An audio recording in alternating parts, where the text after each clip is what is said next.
Hey guys, thanks for watching my videos. If you like what I do and think it's funny, just like and subscribe. But this video isn't a funny one, so it's going to be a little different, but just bear with me. So a couple days ago, I found out something kind of crazy about my friend. Let's go back to the beginning. Let's go back to the start. So when Austin was born with a really rare bone disorder. The doctors all said that he had to have his bones removed, and this was pretty controversial at the time because no one had ever done this before. But in order to save his life, his parents opted to have the surgery. His bones were removed. He was brought back, home after he recovered, and they noticed that he wasn't acting right. He wasn't acting normal. I mean, he just looked like a piece of slime on the ground that had like a little face. He could talk, but it was like really high pitched, like "help me." And his parents were just, they were distraught. So what did they do? They went to Malaysia for an experimental treatment. They got permission from the prime minister, and they replaced his bones. I mean, he didn't have any bones left, so they put in new bones, and he put in bird bones. That's crazy. He went most of his life, he didn't know he had bird bones. He was a little baby piece of slime and not slime like a slimy person, just like he looked like a little puddle. And since he went most of his life, he didn't know he had bird bones. So what did he do? He just played like a normal kid would play. Fortunately, one time a 350-pound kid in high school fell in Austin and broke his leg. But these were things that could be explained. So years went by, and now he's got a son, an infant son who's 8.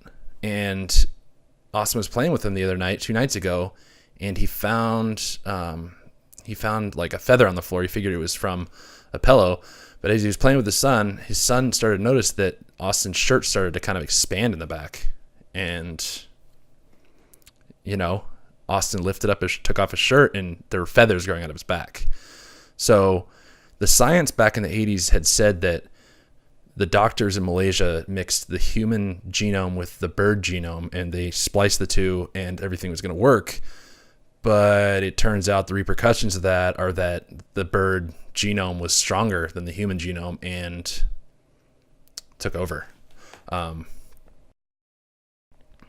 It's really hard to justify and to think about, but it brings me happiness when I look out my window at nighttime and I sometimes see Austin soar across the moon, or perched in the tree just cawing. When I think back, there were some subtle little hints. In 8th, 9th grade, Austin would, whenever he'd drink water, he would just like drink the water like that, as opposed to just drinking the water like a normal person would do. And I always kind of thought that was weird, but I never really got on him for it. And then years later, probably about 18, 19, we're in a band and we're on tour, going across the country playing music. And one day I was driving the van, and I looked in the rearview mirror because I hadn't heard Austin talk for a while. In the very back of the van, we turned it into a bed so people could sleep. And I looked back there, and Austin's hair was really, really long and gray, and his face was sucked in, and his lips were looking really like hard, like plastic, like kind of sharp too. And I couldn't make any sense of it.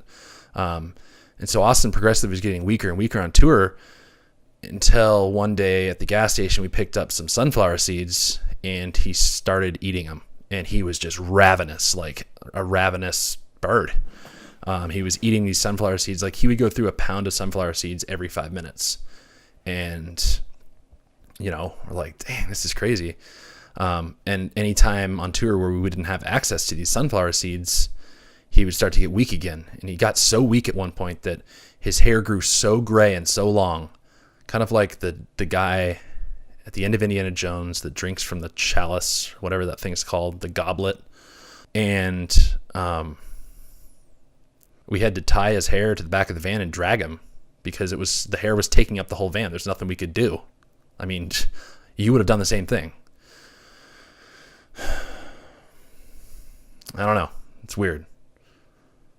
But although he's no longer in human form and he's a full-on bird now, flying around in the sky, landing, trying to eat bird seed out of bird feeders, even though he's huge, I rest easy knowing that he's happy. He always wanted to fly as a kid, you know, and now he can. So this is for you, Austin. I want you to fly. Fly like you've never flown before. I'll see you up there in the skies, buddy. Thank you.